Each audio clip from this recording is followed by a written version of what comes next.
ನೆನ್ನಿನ ದಿನ ಪಂಚಾಂಗ ಶ್ರವಣಕ್ಕೆ ಸಂಬಂಧಪಟ್ಟ ಮೊದಲ ಭಾಗವನ್ನು ನೋಡಿದ್ವಿ. ಅದರಲ್ಲಿ ಸಂಹಿತಾ ವಿಚಾರ, ನವನಾಯಕರ ಕ್ಯಾಲ್ಕುಲೇಷನ್ ಹೇಗಿರುತ್ತೆ, ನವನಾಯಕರನ್ನು ಹೇಗೆ ಪ್ರೆಡಿಕ್ಷನ್ ಮಾಡ್ತೇವೆ, ಆದಾಯ ವ್ಯಯ ಕಂದಾಯ ಫಲ, ಇಲ್ಲಿವರೆಗೂ ನಾವು ನೋಡಿದ್ವಿ. ಉಳಿದಿದ್ದು ರಾಶಿಫಲವನ್ನು ಹೇಗೆ ವಿಶ್ಲೇಷಣೆ ಮಾಡ್ತಾರೆ ಈ ಒಂದು ಉಗಾದಿ ಹಬ್ಬದ ದಿನ ಅಂತಂಬುದನ್ನು ಇವತ್ತಿನ ದಿನ ನಾವು ನೋಡಿ, ನಂತರ ಪ್ರಶ್ನೆಗಳೇನಾದಿದ್ದರೆ ಅದಕ್ಕೆ ಸಂಬಂಧಪಟ್ಟ ವಿಚಾರವನ್ನು ಡಿಸ್ಕಸ್ ಮಾಡೋಣ. ಈ ರಾಶಿಫಲ ವಿಚಾರಕ್ಕೆ ಬಂದಾಗ ಸಾಮಾನ್ಯವಾಗಿ ಪ್ರತ್ಯೇಕವಾಗಿ ಉಗಾದಿ ಹಬ್ಬದ ದಿನ ಬದಲಾಗುವಂಥ ಹೆಚ್ಚಿನ ವಿಚಾರ ಏನೂ ಇರುವುದಿಲ್ಲ. ನಮಗೆ ಈ ಹೊಸ ವರ್ಷ ರಾಜ ಯಾರಾಗ್ತಾರೆ, ಮಂತ್ರಿ ಯಾರಾಗ್ತಾರೆ, ಅವರಿಂದ ಪ್ರಕೃತಿ ಮೇಲೆ ಇಂಪ್ಯಾಕ್ಟ್ ಆಗ್ತದೆ. ಪ್ರಕೃತಿ ಮೇಲೆ ನಾವು ಆಧಾರ ಪಟ್ಟಿದ್ದೇವೆ, ಹಾಗಾಗಿ ಅದರ ಎಫೆಕ್ಟ್ ನಮ್ಮ ಮೇಲಿರುತ್ತೆ. ಅದು ಒಂದು. ವ್ಯಕ್ತಿಗತವಾಗಿ ನಾವು ನೋಡಿದಾಗ ರಾಶಿಫಲಗಳು ಎಷ್ಟುವರೆಗೂ ನಮಗೆ ಅನುಕೂಲ ಮಾಡಿಕೊಡ್ತದೆ. ಇದು ನಾನು ಹೇಳಿದೆ, ರಾಶಿಫಲಗಳ ವಿಚಾರ ಬಂದಾಗ ದಿನಫಲ, ವಾರಫಲ, ವರ್ಷಫಲ, ಮಾಸಫಲ, ವರ್ಷಫಲ, ನಂತರ ಸ್ಪೆಸಿಫಿಕ್ಕಾಗಿ ಯಾವುದಾದ್ರೂ ಪ್ಲ್ಯಾನೆಟ್ಸ್ ಟ್ರಾನ್ಸಿಟ್ ಆದರೆ ಆ ಸಮಯದಲ್ಲಿ ಈ ರಾಶಿಯವರಿಗೆ ಹೇಗಿರುತ್ತೆ, ಗ್ರಹಣಗಳು ಬಂತು ಅಂದ್ಕೊಳ್ಳಿ, ಆ ಸಮಯದಲ್ಲಿ ಈ ರಾಶಿಯವರಿಗೆ ಹೇಗಿರುತ್ತೆ, ಇದೆಲ್ಲ ಕೂಡ ವಿಶ್ಲೇಷಣೆ ಇದೆ. ಆದರೆ ಸ್ಪೆಸಿಫಿಕ್ಕಾಗಿ ಉಗಾದಿ ಹಬ್ಬದ ದಿನವೇ ಹೀಗಾಗತ್ತೆ ಅಂತಂಬುದಕ್ಕೆ ಹೆಚ್ಚಿನ ಆಧಾರ ಏನೂ ಇಲ್ಲ. ನಾವು ಸ್ವಲ್ಪ ಹಿಂದೆ ಹೋದರೆ, ಒಂದು 30-40 ವರ್ಷ ಹಿಂದೆ ಹಾಗೇ ಸ್ವಲ್ಪ ಇಂಟ್ರಡ್ಯೂಸ್ ಆಗಿತ್ತು ರಾಶಿಫಲಗಳನ್ನು ಹೇಳುವಂಥ ಕ್ರಮ. ಹಿಂದಿನ ವಿಚಾರದಲ್ಲಿ ರಾಜರ ಕಾಲದಿಂದ ಈ ವಿಚಾರ ಉಗಾದಿ ಹಬ್ಬದ ಶ್ರವಣ ಇದಕ್ಕೆ ಸಂಬಂಧಪಟ್ಟ ವಿಚಾರಕ್ಕೆ ಬಂದಾಗ ಕೇವಲ ಪ್ರಕೃತಿ ಹೇಗಿರುತ್ತೆ, ಮಳೆ ಬೆಳೆ ಹೇಗಿರುತ್ತೆ, ಒಂದು ನಿಮಿಷ ಆಡಿಯಬಲ್ ಇಲ್ಲ ಅಂತ ಮೆಸೇಜ್ ಬಂದು, ಒಂದು ನಿಮಿಷ ಲೈನಲ್ಲಿರಿ, ಚೆಕ್ ಮಾಡ್ತೇನೆ.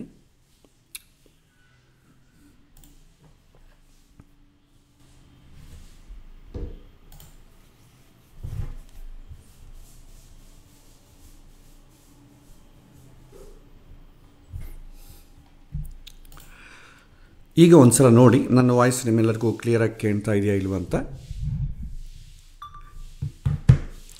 ಸೊ ಪ್ರಕೃತಿ ಮೇಲೆ ಇಂಪ್ಯಾಕ್ಟ್ ವಿಚಾರಗಳನ್ನೇ ಹಿಂದಿನ ಕಾಲ ಸ್ಪರ್ಶ ಮಾಡ್ತಿದ್ರು. ಅಷ್ಟೇ ಆಗಲಿ ರಾಶಿಫಲಗಳ ಬಗ್ಗೆ ಹೆಚ್ಚು ತಲೆ ಕೆಡಿಸಿಕೊಳ್ತಿದ್ದಿದ್ದಿಲ್ಲ. ಬಟ್ ಈಗ ಪ್ರಕೃತಿ ಬಗ್ಗೆ ತಿಳ್ಕೊಳ್ಳೋ ವಿಚಾರಕ್ಕಿಂತಲೂ ನಮ್ಮ ರಾಶಿಗೆ ಹೇಗಿರುತ್ತೆ, ಉಗಾದಿ ಹಬ್ಬದ ಪಂಚಾಂಗ ಶ್ರವಣದಲ್ಲಿ ಎಲ್ಲರೂ ಉತ್ಸಾಹ ತೋರಿಸೋದೇನಂತಂದರೆ ನನಗೆ ಹೇಗಿರುತ್ತೆ ಅಷ್ಟೇ ಮುಖ್ಯ. ಜಗತ್ತಿಗೆ, ಒಂದು ರಾಜ್ಯಕ್ಕೆ ಏನಾದರೆ ನಮಗೇನಾಗಬೇಕಾಗಿದೆ, ಅದು ಆಗೋದಾಗ್ತಾನೇ ಇರುತ್ತೆ, ಅದೆಲ್ಲರಿಗೂ ಗೊತ್ತು. ಸೊ ಆದರೆ ಉತ್ಸಾಹ ಜಾಸ್ತಿ ತೋರಿಸೋದು ಇದರ ಮೇಲೆ. ಪ್ರಾಚೀನ ಕಾಲದಲ್ಲಿ ಜಗತ್ತಿನ ಬಗ್ಗೆ ನೋಡ್ತಿದ್ದೆ, ಅಂದರೆ ದೇಶದ ಬಗ್ಗೆ ಹೇಗಿರುತ್ತೆ, ಆಡಳಿತ ಹೇಗಿರುತ್ತೆ, ಈ ವರ್ಷಗಳಾದರೂ ಏನಾದರೂ ಮಳೆ ಬರುತ್ತಾ, ರಾಜನ ಆಡಳಿತ ಹೇಗಿರುತ್ತೆ, ರಾಜ ಪ್ರಾಮಾಣಿಕನಾದರೆ ಮಳೆ ಬರ್ತದೆ, ರಾಜ ಪ್ರಾಮಾಣಿಕ ಇಲ್ಲದೇ ಇದ್ದರೆ ಮಳೆ ಬರೋದಿಲ್ಲ. ಇದೆಲ್ಲ ಹಿಂದಿನ ಕಾನ್ಸೆಪ್ಟ್ ಇತ್ತು. ಇವತ್ತು ಆ ಥರ ಉಲ್ಲೇಖನೇ ಇಲ್ಲ. ರಾಜನ ಆಯ್ಕೆ ಮಾಡಿಕೊಳ್ಳೋದೇ ನಾವು, ಹಿಂದೆ ಆಯ್ಕೆ ಮಾಡಿಕೊಳ್ಳುವಂಥ ಸ್ಥಿತಿ ಇಲ್ಲ ಪಾಪ. ರಾಜ ಒಳ್ಳೆಯನ ಯಾರಿದ್ದನೋ ರಾಜ, ಅವ್ರ ಮಗ ಆಗಲಿ ಅವ್ರ ಮೊಮ್ಮಗ ಆಗಲಿ, ಅವನು ಒಳ್ಳೆಯದಾಗಿದ್ದ ಅಂತಂದರೆ ರಾಜ್ಯದ ಜನತೆಗಳು ಮಾಡಿಕೊಂಡಂಥ ಪುಣ್ಯ, ಇಲ್ಲ ಅಂತಂದರೆ ದೇವರೇ ಗತಿ. ಆದರೆ ಇವತ್ತಿನ ಏನಾಯ್ತಂದರೆ ಆಯ್ಕೆ ಇದೆ, ನಮ್ಮ ಹತ್ರ ಆಯ್ಕೆ ಇದೆ, ಆದರೂ ಕೂಡ ನಮಗೆ ಆ ಥರ ಕಾಳಜಿ ಇಲ್ಲ. ಹಿಂದೆ ಪಾಪ ಆಯ್ಕೆ ಇಲ್ಲ, ಒದ್ದಾಡ್ತಿದ್ರು. ಇವತ್ತು ಆಯ್ಕೆ ಇದೆ, ಆದರೂ ಒದ್ದಾಡ್ತಿದ್ದೀವಿ. ಯಾಕೆಂದರೆ ಒಬ್ಬ ರಾಜನಾದವನು ಸರಿಯಾದವನು ಸೀಟ್ನಲ್ಲಿ ಕೂತ್ಕೊಳ್ಳದಿದ್ದರೆ ಅವನ ಆಡಳಿತ, ಅವನು ಮಾಡುವಂಥ ಕೆಲಸಗಳೆಲ್ಲ ಕೂಡ ಪ್ರಕೃತಿ ಮೇಲೆ ಹೇಗೆ ಇರುತ್ತೆ ಅಂತಂಬುದು ನಾವು ನೋಡ್ಬೋದು. ಬಟ್ ನಾವು ಅದರ ಬಗ್ಗೆ ಕಾಳಜಿ ವಹಿಸೋಲ್ಲ. Man becomes self centered now it is. ನವಾರೇ ಪತ್ಯುಃ ಕಾಮಾಯ ಪತಿಪ್ರಿಯಂಭವತಿ ಆತ್ಮನಸ್ಥ ಕಾಮಾಯ ಸರ್ವಂ ಪ್ರಿಯಂಭವತಿ. ತನಗೆ ಇಷ್ಟವಾದದ್ದನ್ನು ಯಾವುದಾದ್ರೂ ಮಾಡಲಿಕ್ಕೆ ಸಿದ್ಧವಾಗಿರ್ತಾನೆ. ತನಗೆ ಇಷ್ಟ ಇಲ್ಲದೇ ಇದ್ದರೆ ಅದು ಕರ್ತವ್ಯ ಆದರೂ ಕೂಡ ಮಾಡಲಿಕ್ಕೆ ಮನುಷ್ಯ ಉತ್ಸಾಹ ತೋರಿಸುವುದಿಲ್ಲ. ಸೊ ಹಾಗಾಗಿ ದಿನಗಳು ಬರ್ತಾ ಬರ್ತಾ ಯುಗಾದಿ ಹಬ್ಬದ ದಿನ ಅಂದರೆ ರಾಶಿ ಫಲಗಳು ಅಂತಂಬೋ ಮಟ್ಟಕ್ಕೆ ಇಳಿದಿದೆ. ಏಕೆಂತಂದರೆ ಬೇರೆಯದ್ರ ಬಗ್ಗೆ ಹೇಳ್ತಾರೆ, ಮಳೆ ಜಾಸ್ತಿ ಇದೆ ಅಂತಾರೆ, ಕಡಿಮೆ ಇದೆ ಅಂತಾರೆ, ಬೆಲೆಗಳು ಜಾಸ್ತಿ, ಇದೆಲ್ಲ ಕೂಡ ಅವತ್ತಿನ ದಿನ ಯುಗಾದಿ ಹಬ್ಬದ ದಿನ ಸ್ವಲ್ಪ ನೋವಾಗ್ತದೆ. ಅಯ್ಯೋ ಹೇಗಪ್ಪ ಜಗತ್ತು ಈಗ ರೇಟ್ ಜಾಸ್ತಿ ಆಗುತ್ತೆ, ಹೇಗಪ್ಪ ಕೊಂಡುಕೊಳ್ಳೋದು, ಅದರಲ್ಲೂ ನಾವು ನಮಗೆ ತೊಂದರೆ ಆಗುತ್ತೆ ಅಂತಲೇ ನೋಡ್ತೀವಾಗಲಿ. ರಾಜ್ಯದ ಜನತೆಗೆ ಮುಂದಿನ ಜೀವನದಲ್ಲಿ ನಮ್ಮ ಯುವಕರೆಲ್ಲ ಕೂಡ ಹೇಗೆ ಪ್ರಾಮಾಣಿಕ ಜೀವನವನ್ನು ವಹಿಸ್ತಾರೆ, ವಿದ್ಯೆ ಹೇಗಿರುತ್ತೆ ಅದರ ಬಗ್ಗೆ ಯಾರಿಗೂ ಕಾಳಜಿ ಇಲ್ಲ ಇವತ್ತಿನ ದಿನ. ನನಗೆ ರಾಶಿ ಚೆನ್ನಾಗಿರಬೇಕು, ನಮ್ಮ ಮನೆಗೆ 3 ರಾಶಿಗಳಿದ್ದಾರೆ, ಅವ್ರಿಗೆ ಚೆನ್ನಾಗಿರಬೇಕು, ಬೇರೆ ಜಗತ್ತು ಏನಾದರೂ ನಮಗೆ ಸಂಬಂಧ ಇಲ್ಲ, ಆ ರೀತಿಯ ಮನೋಭಾವ ಬೆಳೆಸಿಕೊಳ್ತಾ ಇರುವಂಥ ಸಮಾಜದಲ್ಲಿ ನಾವಿದ್ದೇವೆ. ಇದು ಶೋಚನೀಯ. ಆದರೂ ಕೂಡ ಪಂಚಾಂಗ ಶ್ರವಣದಲ್ಲಿ ಇದು ಇನ್ಕ್ಲೂಡ್ ಮಾಡಿದ್ದಾರೆ. ಆದ ಕಾರಣ ಇದು ಖಂಡಿತವಾಗೂ ನಾವು ಜ್ಯೋತಿಷ್ಯವನ್ನು ಅಧ್ಯಯನ ಮಾಡೋರು ಅಥವಾ ಇದನ್ನು ಉತ್ಸಾಹ ಇರೋರು ಇದರ ಬಗ್ಗೆ ತಿಳ್ಕೊಳ್ಳಬೇಕು ಅಂತಂಬ ಕುತೂಹಲ ಅಂತೂ ಇರುತ್ತೆ. ಅದಕ್ಕೆ ಸಂಬಂಧಪಟ್ಟ ವಿಚಾರವನ್ನು ಇವತ್ತಿನ ದಿನ ಡಿಸ್ಕಸ್ ಮಾಡೋಣ. ರಾಶಿ ಫಲಗಳಲ್ಲಿ 12 ರಾಶಿಗಳು, ಒಂದು ಲಾಜಿಕನ್ನು ನಾವು ಅರ್ಥ ಮಾಡಿಕೊಳ್ಬೇಕು. ಇಡೀ ಇರೋದು ನಮಗೆ 12 ರಾಶಿಯೇ. ಅಂದರೆ ನಮ್ಮ ದೇಶದ ಜನತೆ ಎಷ್ಟು ಜನ ಇದ್ರೂ, ಯಾವ ದೇಶದಲ್ಲಿದ್ರೂ, ಭಾರತಕ್ಕೊಂದೇ ಸೀಮಿತ ಅಲ್ಲ. ಈ ರಾಶಿ ಫಲಗಳು ಒಂದೊಂದು ದೇಶಕ್ಕೂ ಒಂದೊಂದು ರೀತಿ ಇರಲ್ಲ. ನೆನ್ನೆ ನಾವು ವರ್ಷಫಲ, ನವನಾಯಕರು, ಕಂದಾಯ ಫಲ, ಇದು ಪ್ರತಿಯೊಂದು ದೇಶಕ್ಕೂ ಬದಲಾಗ್ತದೆ. ರಾಜ ಯಾರಾಗ್ತಾನೋ ಅವನ ಮೇಲೆ ಆಧಾರ ಪಟ್ಟಿರ್ತದೆ. ಕಂದಾಯ ಫಲ ಆಗಲಿ, ಆಯವ್ಯಯ ಆಗಲಿ, ನವನಾಯಕರು, ಪ್ರಕೃತಿ ಹೇಗಿರುತ್ತೆ ಅಂತಂಬೋದು ಆಯಾ ದೇಶಕ್ಕೆ ಸೀಮಿತವಾದದ್ದು. ಆದರೆ ಈ ರಾಶಿಫಲ ಅಂತಂಬೋದು ಕಾಮನ್ ಎಲ್ಲರಿಗೂ. ರಾಶಿಫಲಗಳಲ್ಲಿ ಬದಲಾವಣೆ ಜಾಸ್ತಿ ಇರಲ್ಲ. ಜಾತಕದಲ್ಲಿ ಬದಲಾವಣೆ ಇರ್ಬೋದು, ಯಾಕೆಂತಂದರೆ ಲಗ್ನ ಅಂತಂಬೋದು ಪ್ಲೇಸ್ ಮೇಲೆ ಡಿಪೆಂಡ್ ಆಗ್ತದೆ. ಯಾವ ದೇಶದಲ್ಲಿ ಹುಟ್ಟಿದ್ದಾರೆ ಅದಕ್ಕೆ ಸಂಬಂಧಪಟ್ಟ ಲಗ್ನ ಬದಲಾಗ್ತದೆ.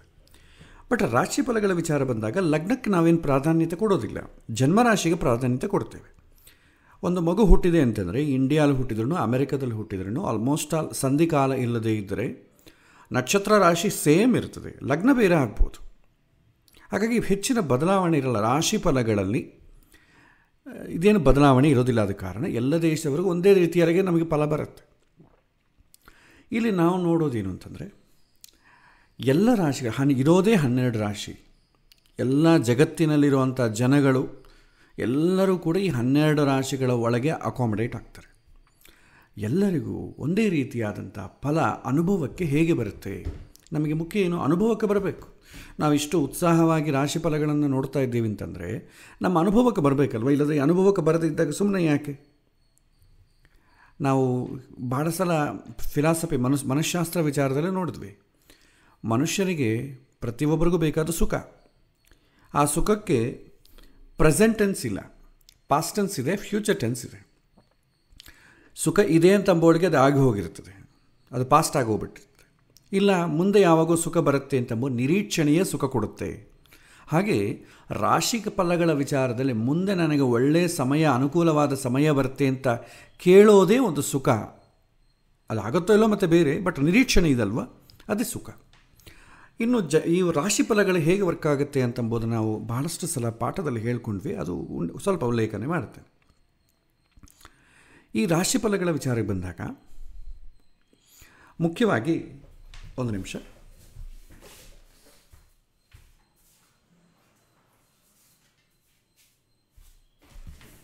ಜನ್ಮರಾಶಿಯನ್ನು ಪ್ರಾಧಾನ್ಯವಾಗಿ ತಗೊಳ್ತೇವೆ. ಜನ್ಮರಾಶಿ ಮುಖ್ಯ.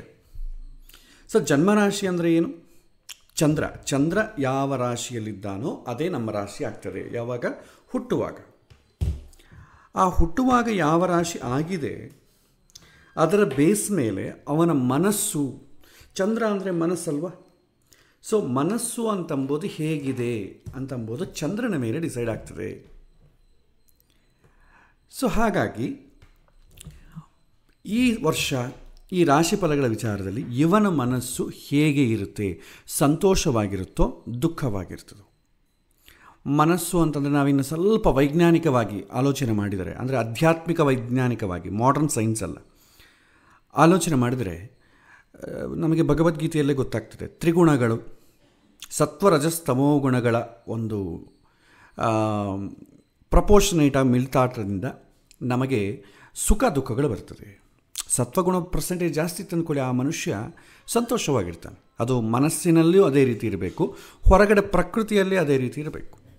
ಹೊರಗಡೆ ನಮಗೆ ಅನುಕೂಲವಾದಂಥ ವಾತಾವರಣ ಇದ್ದಾಗ ಮನಸ್ಸು ಕೂಲಾಗಿ ತುಂಬ ಪ್ರಶಾಂತವಾಗಿ ಇರ್ತದೆ.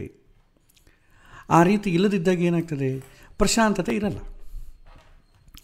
ಸೊ ಹಾಗಾಗಿ ಇಲ್ಲಿ ಏನು ಮುಖ್ಯವಾದ ವಿಚಾರ ಏನಂತಂದರೆ, ಈ ರಾಶಿಯವರಿಗೆ ಗ್ರಹಸ್ಥಿತಿ ಚೆನ್ನಾಗಿದೆ, ಮೇಷರಾಶಿಯವರಿಗೆ ಈ ಥರ ಚೆನ್ನಾಗಿದೆ ಅಂದರೆ ಅರ್ಥ ಏನಂತಂದರೆ, ನಿಮಗೆ ಪ್ರಕೃತಿಯಲ್ಲಿ ನಿಮಗೆ ಅನುಕೂಲವಾದಂಥ ವಾತಾವರಣ ಬರಲಿಕ್ಕೆ ಅವಕಾಶ ಉಂಟು ಅಂತ ಅರ್ಥ.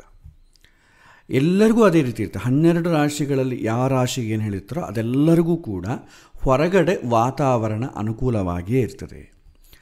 ಆದರೆ ಅವರವರ ಸ್ವಭಾವ ಏನಿದೆ ಆ ಸ್ವಭಾವಕ್ಕೆ ತಕ್ಕಂತೆ ಅದನ್ನು ಪಾಸಿಟಿವ್ ತೊಗೊಳ್ಬೋದು, ತಗೊಳ್ಳದೇ ಇರ್ಬೋದು. ನಾವೇನು ಮಾಡ್ತೇವೆ, ಹಬ್ಬ ಹರಿದಿನಗಳು, ವಿವಾಹಾದಿ ಶುಭ ಕಾರ್ಯಗಳಲ್ಲಿ ನಾವು ಅನ್ನದಾನ ಅಂತ ಮಾಡ್ತೇವೆ, ಸಂತರ್ಪಣೆ ಮಾಡ್ತೇವೆ. ನಮ್ಮ ಬಂಧು ಬಳಗಳೆಲ್ಲ ಕೂಡ ಚೆನ್ನಾಗಿ. ಮುಖ್ಯವಾಗಿ ಅಡುಗೆಗಳು ಮಾಡಿಸೋ ಉದ್ದೇಶ ಏನಂತಂದರೆ ಸಂತೋಷವಾಗಿರಬೇಕು. ಅದಕ್ಕೆ ಮುಖ್ಯವಾಗಿ ಸ್ವೀಟ್ ಪ್ರಧಾನ. ಎಷ್ಟು ರುಚಿಯಾದಂಥ ಸ್ಯಾಟಿಸ್ಫೈ ಮಾಡಬೇಕು ಅಂತಂದರೆ ಒಳ್ಳೆಯ ಪದಾರ್ಥವನ್ನು ತಿನ್ನಿಸ್ಬೇಕು. ಸ್ವೀಟನ್ನು ಪ್ರೈಮರಿ ತೊಗೊಳ್ತೇವೆ. ಸ್ವೀಟ್ ತಿಂದ ಮೇಲೆ ನಾಲಿಗೆ ಮರ ಕಟ್ಟತ್ತೆ, ಏನಪ್ಪ ಮೊನಟೋನಸ್ ಆಯಿತು ಅಂತೇಳಿ ಅದನ್ನು ಕಾಂಪನ್ಸೇಟ್ ಮಾಡಲಿಕ್ಕೆ ಖಾರ ಏನಾದರೂ ಮಾಡ್ತೇವೆ. ಮುಖ್ಯ ಮದುವೆ ಅಂತಂದರೆ ಲಡ್ಡು ಮಾಡ್ತೇವೆ.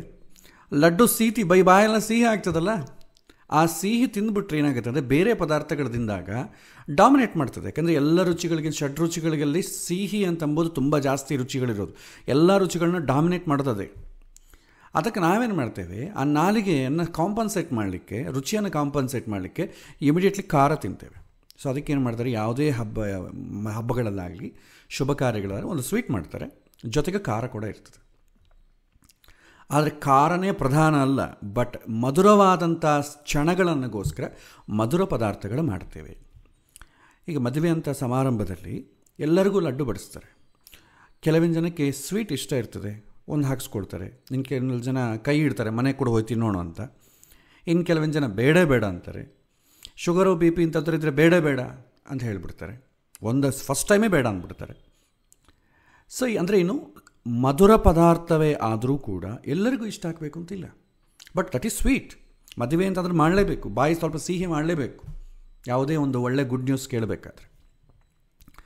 ಆದರೆ ಇಷ್ಟ ಆಗೋದು ಬಿಡೋದು ಅವರವರ ಸಂಸ್ಕಾರಕ್ಕೆ ಸಂಬಂಧಪಟ್ಟದ್ದು. ಹಾಗೆ ರಾಶಿ ಫಲಗಳೆಲ್ಲ ವಿಚಾರ ಬಂದಾಗ ಗ್ರಹಸ್ಥಿತಿ, ಈ ರಾಶಿಯವರಿಗೆ ಗ್ರಹಸ್ಥಿತಿ ಈ ಥರ ಇದೆ ಅಂತಂದಾಗ ಅದು ಶುಭ ಆದರೆ ಎಲ್ಲರಿಗೂ ಕೂಡ ಅನುಕೂಲವಾದಂಥ ವಾತಾವರಣ ಪ್ರಕೃತಿಯಲ್ಲಿ ನಿರ್ಮಾಣ ಆಗ್ತದೆ. ಆದರೆ ಆ ಮನುಷ್ಯನ ಸಂಸ್ಕಾರ ಏನಿದೆ, ಸ್ವಭಾವ ಏನಿದೆ, ಆ ಸ್ವಭಾವದಿಂದ ಅವನದನ್ನು ಪಾಸಿಟಿವ್ ಆಗಿ ತೆಗೆದುಕೊಳ್ಳಬಹುದು, ತೆಗೆದುಕೊಳ್ಳದೆ ಇರಬಹುದು.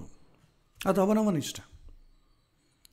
ಈಗ ನೋಡಿ, ಒಂದು ಪದಾರ್ಥದ ರುಚಿ ಹಸಿದವನಿಗೆ ಒಂಥರ ಇರ್ತದೆ, ಹಸುವಿಲ್ಲದೆ ತುಂಬ ಚೆನ್ನಾಗಿ ತಿನ್ನೋರಿಗೆ ಇನ್ನೊಂದು ಥರ ಇರ್ತದೆ. ಒಳ್ಳೆ ಮದುವೆ ಮನೆ ಊಟ, ಅವನು ಹೊರಗಡೆ ಆಲ್ರೆಡಿ ಇದಕ್ಕಿಂತಲೂ ಚೆನ್ನಾಗಿರೋ ಊಟ ಮಾಡಿಬಿಟ್ಟು ಬಂದುಬಿಟ್ರೆ ಮದುವೆ ಮನೆ ಊಟ ಏನಾಗುತ್ತೆ, ತಿಂದರೂ ಕೂಡ ಇದೇನು ಊಟ ಅಂತ ಅನಿಸಲ್ಲ. ಯಾಕಂದರೆ ಆಲ್ರೆಡಿ ಅವನು ಅದಕ್ಕನ್ನು ಬೆಟರ್ ಊಟ ತಿಂದು ಬರ್ತಿರ್ತಾನೆ. ಪಾಪ ತುಂಬ ಹಸಿದವನಿದೆ, ಊಟ ಯಾವಾಗ ಹಾಕ್ತಾರಂತ ಕಾಯ್ತಾ ಇರ್ತಾನೆ ಪಾಪ. ಅಂಥವನಿಗೆ ನೀವು ಅನ್ನ ಸಾರು ಬಡಿಸಿದರೂ ಕೂಡ ತುಂಬ ಆನಂದವಾಗಿರ್ತದೆ. ಅಂದರೆ ಪದಾರ್ಥ ಅಂತಂಬೋದು ನಿಮಗೆ ಸಂತೋಷ ಕೊಡೋದಿಲ್ಲ, ನಿಮ್ಮ ನಿರೀಕ್ಷಣೆ ಒಳಗಿರುವಂಥ ಸ್ವಭಾವ ಏನಿದೆ ಅದು ನಿಮಗೆ ಕೊಡುತ್ತೆ, ಆನಂದವನ್ನು ಕೊಡುತ್ತೆ. ಅಂದರೆ ಭಗವಂತ ಎಲ್ಲರಿಗೂ ಒಂದೇ ರೀತಿಯಾದಂಥ ಪದಾರ್ಥವನ್ನು, ವಸ್ತುವನ್ನು, ಮನುಷ್ಯರ ಒಡೆದಾಟವನ್ನು ಮಾಡಿದರೂ ಕೂಡ ಅವರವರ ಅದನ್ನು ರಿಸೀವ್ ಮಾಡಿಕೊಳ್ಳೋ ದೃಷ್ಟಿಕೋನದಿಂದ ಬದಲಾಗ್ತದೆ. ಹಾಗೆ 12 ರಾಶಿಗಳಲ್ಲಿ ಕೂಡ ಒಂದು ರಾಶಿಗೆ ಸಂಬಂಧಪಟ್ಟ ಎಷ್ಟೋ ಜನ ಇರ್ಬೋದು. ಅವರಿಗೆಲ್ಲ ಕೂಡ ಅನುಕೂಲವಾದ ವಾತಾವರಣ ಅಂತೇಳಿ ರಾಶಿ ಫಲಗಳ ಸೂಚನೆ ಮಾಡ್ಬೋದು. ಆದರೆ ಅಲ್ಟಿಮೇಟ್ಲಿ ಅವನ ಸ್ವಭಾವ ಏನಿದೆ ಅದರ ಕಡೆ, ಅದರ ಪ್ರಕಾರವೇ ಅದರ ಪಾಸಿಟಿವ್ ನೆಗೆಟಿವ್ ಅಂತ ನೋಡಿಕೊಳ್ತಾನೆ. ಎಲ್ಲರಿಗೂ ಇದು ಅನುಭವಕ್ಕೆ ಬರಬೇಕು ಅಂತಿಲ್ಲ, ಅವನ ಸ್ವಭಾವದ ಮೇಲೆ ಬರ್ತಲ್ವ. ನಕರ್ತೃತ್ವ ನಕರ್ಮಾಣಿ ಲೋಕಸ್ಯ ಸೃಜತಿ ಪ್ರಭು ನಕರ್ಮಫಲ ಸಂಯೋಗಂ ಸ್ವಭಾವಸ್ತು ಪ್ರವರ್ತತೆ. ಪ್ರತಿಯೊಬ್ಬನ ಸ್ವಭಾವವು ಯುನೀಕ್ ಆಗಿರುತ್ತೆ. ನಮಗೆ ಫಿಂಗರ್ ಪ್ರಿಂಟ್ ಹೇಗೆ ಯುನೀಕ್ ಆಗಿರ್ತದೋ ಮನುಷ್ಯನ ಸ್ವಭಾವ ಯುನೀಕ್. ಒಬ್ಬರ ಸ್ವಭಾವ ಇನ್ನೊಬ್ಬರಿಗೆ ಮ್ಯಾಚ್ ಆಗೋದಿಲ್ಲ. ಸೊ ಹಾಗಾಗಿ ಒಂದೇ ರೀತಿಯಾದಂಥ ವಾತಾವರಣ ಸೃಷ್ಟಿಯಾದರೂ ಕೂಡ ರಿಸೀವ್ ಮಾಡಿಕೊಳ್ಳೋದು ಡಿಫ್ರೆಂಟ್ ಆಗ್ತದೆ. ಇಲ್ಲಿ ನಾವು ರಾಶಿ ಫಲಗಳಲ್ಲಿ ನಾವು ನೋಡೋದೇನಂತಂದರೆ, ಅವನಿಗೆ ಈ ವರ್ಷ ವಾತಾವರಣ ಅನುಕೂಲವಾಗಿದೆಯೋ ಪ್ರತಿಕೂಲವಾಗಿದೆಯೋ ಅಂತ ನೋಡ್ತೀವಷ್ಟೇ. ಅವನು ಹೇಗೆ ರಿಸೀವ್ ಮಾಡ್ಕೊಳ್ತಾನೆ ಅಂತಲ್ಲ, ರಿಸೀವ್ ಮಾಡ್ಕೊಳ್ಳೋದು ಬೇರೆ ಥರ ಇರ್ತಾನೆ. ಅವನಿಗೆ ಅನುಕೂಲ ಆಗಿದೆಯಾ ಇಲ್ವಾ, ಊಟ ಬರುತ್ತಾ ಇಲ್ವಾ, ಅದು ಅವನಿಗೆ ತಿಂತಾನ, ಅವನು ಹಸುವಿದೆಯಾ, ಇದೆಂಬ ವಿಶ್ಲೇಷಣೆ ಅವನಿಗೆ ಬಿಟ್ಟದ್ದು, ಅವನ ಇಂಡಿವಿಜುವಲ್ಗೆ ಬಿಟ್ಟದ್ದು. ಸೊ ಆದರೆ ಇವನಿಗೆ ಪ್ರಕೃತಿಯಿಂದ ಬರುವಂಥ ಅನುಕೂಲತೆ ಹೇಗಿದೆ ಅಂತಂಬುದು ಮಾತ್ರವೇ ರಾಶಿ ಫಲಗಳು ಹೇಳುತ್ತೆ. ಸೊ ಇಲ್ಲಿ ಅನುಕೂಲ ಹೇಗಿದೆ ಅಂತ ಹೇಳ್ತೀವಿ ಆಗಲಿ, ನಿನಗೆ ಒಳ್ಳೆಯದಾಗ್ಬಿಡುತ್ತೆ ಅಂತ ಹೇಳಿಕ್ಕೆ ಬರಲ್ಲ. ಯಾಕಂದರೆ ಅವನ ಸಂಸ್ಕಾರದ ಮೇಲೆ ಡಿಪೆಂಡ್ ಆಗ್ತದೆ. ಅದನ್ನು ನೀವು ಹೇಳಬೇಕು ಅಂತಂದರೆ ಅವನ ಜಾತಕ ಇರಬೇಕು. ಜಾತಕ ಇದ್ದರೆ ಮಾತ್ರ ಹೇಳಲಿಕ್ಕೆ ಸಾಧ್ಯ. ಜಾತಕ, ಒಂದು ರಾಶಿ ಫಲವನ್ನು ನೋಡಬೇಕು ಅಂತಂದರೆ ಅವನಿಗೆ ಹೇಗಿದೆ ಅಂತ ನೋಡಬೇಕಂದ್ರೆ ಜಾತಕವೇ ಬೇಕು. ದಶೆ ಅಂದರೆ ಹಿಂದಿನ ಜನ್ಮದಲ್ಲಿ ಮಾಡಿದಂಥ ಪುಣ್ಯ ಅನುಭವದ ಕಾಲ ಬಂದಿದೆಯೋ ಇಲ್ಲವೋ. ಒಂದು ವೇಳೆ ಪುಣ್ಯಾನುಭವ ಕಾಲ ಬಂದರೆ ಈಗ ಅವನು ಹೇಗೆ ರಿಯಾಕ್ಟ್ ಮಾಡ್ತಾನೆ, ಅದು ಗೋಚಾರ. ಜಾತಕ, ದಶೆ, ಗೋಚಾರ ಈ ಮೂರು ಇದ್ದಾಗೆ ಎಕ್ಸ್ಕ್ಲೂಸಿವ್ ಆಗಿ ಅವನಿಗೇನಾಗುತ್ತೆ ಅಂತಂಬುದು ಹೇಳಲಿಕ್ಕಾಗ್ತದೆ. ನಾವು ಏನೂ ಇಲ್ಲದೆ ಬರೀ ರಾಶಿ ಫಲಗಳನ್ನು ಅಥವಾ ಗೋಚಾರ ಫಲವನ್ನು ಇಟ್ಟುಕೊಂಡರೆ ಅವನಿಗೆ ಹೊರಗಿನ ವಾತಾವರಣ ಹೇಗಿರುತ್ತೆ ಅಂತ ಹೇಳ್ಬೋದಾಗಲಿ, ಅದವನು ಪಾಸಿಟಿವ್ ರಿಸೀವ್ ಮಾಡ್ಕೊಳ್ತಾನೆ ಅಂತ ಹೇಳಲಿಕ್ಕಾಗೋದಿಲ್ಲ. ಅವನಿಗೆ ಬೇಕಾದಷ್ಟು ಹಣ ಆಗಲಿ, ಸುಖ ಆಗಲಿ, ಇಂದ್ರಿಯಕ್ಕೆ ಸಂಬಂಧಪಟ್ಟ ಸುಖಗಳು ಬರ್ಬೋದು. ಒಳ್ಳೆ ಸೌಂದರ್ಯವತಿಯಾದಂಥ ಹೆಣ್ಣು, ತುಂಬ ಶ್ರೀಮಂತನಾದಂಥ ಗಂಡು ಜೀವನದಲ್ಲಿ ಸುಖ ಬರಬಹುದು. ಆದರೆ ಅವರಿಂದ ಹ್ಯಾಪಿಯಾಗಿರ್ತಾರೆ ಅಂತ ಹೇಳಲಿಕ್ಕಾಗಲ್ಲ. ಈಗ ನಾವು ಸಿನಿಮಾ ನಾಯಕರು ನೋಡ್ತೇವೆ, ಅವ್ರಿಗಿರುವಂಥ ಶ್ರೀಮಂತಿಗೆ, ಅವರಿಗಿರುವಂಥ ಒಂದು ರಿಕ್ವೈರ್ಮೆಂಟ್ ನೋಡಿದ್ರೆ ಅಪ್ಸರಸ ಸ್ತ್ರೀಯರೇ ಅವರಿಗೆ ಹೆಂಡತಿಯಾಗಿ ಬರ್ತಾರೆ. ಅವರ ಹೆಂಡತಿಯರು ನೋಡಿ ಅವರಿಗೆ ಅದಕ್ಕೆ ತಕ್ಕಂತಲೇ ಇರ್ತಾರೆ. ಆದರೆ ಸಾಮಾನ್ಯ ಜನಕ್ಕಿಂತಲೂ ಹೆಚ್ಚಿನ ತೊಂದರೆಗಳು ಅವರಿಗೆ ಇರ್ತದೆ, ಹೆಚ್ಚಿನ ಡಿವೋರ್ಸ್ ರೇಟ್ ಕೂಡ ಅವರಿಗೆ ಇರುತ್ತೆ. ಹಳ್ಳಿಯಲ್ಲಿ ನೋಡಿ ನಿಮಗೆ ಲಿಟ್ರಸಿ ರೇಟ್ ಜಾಸ್ತಿ ಇರಲ್ಲ. ಹಳ್ಳಿಯಲ್ಲಿ ಎಷ್ಟು ಜನ ಡೈವರ್ಸ್ ತೊಗೊಳ್ತಿದ್ದಾರೆ, ಮೆಜಾರಿಟಿ ಒಳ್ಳೆ ಕಾರ್ಪೊರೇಟ್ ಲೈನ್ಲಿರುವಂಥ ಸಾಫ್ಟ್ವೇರ್ ಇಂಜಿನಿಯರ್ ಈ ಥರ ಒಳ್ಳೆ ವೆಲ್ ಸೆಟಲ್ಡ್ ಇರೋದಲ್ಲ ಸಿಟಿಯಲ್ಲಿ, ಅವರೇ ಜಾಸ್ತಿ ಡೈವರ್ಸ್ ತೊಗೊಳ್ತಿದ್ದಾರೆ. ಹಳ್ಳಿಯಲ್ಲಿ ಯಾರೂ ತೊಗೊಳ್ತಿಲ್ಲ. ಅರ್ಥ ಏನು, ಅವರವರ ಅನುಭವಕ್ಕೆ ಬರುವಂಥದ್ದು ಬೇರೆ.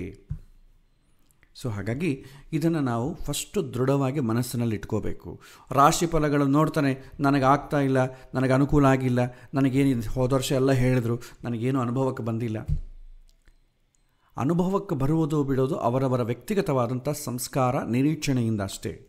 ಹೊರಗಡೆ ವಾತಾವರಣ ಭಗವಂತ ನಿಮಗೆ ಯಾವ ಥರ ವಾತಾವರಣವನ್ನು ಕೊಡ್ತಾನೆ ಅಂತಂಬೋದೇ ರಾಶಿ ಫಲಗಳ ಮುಖ್ಯ ಉದ್ದೇಶ.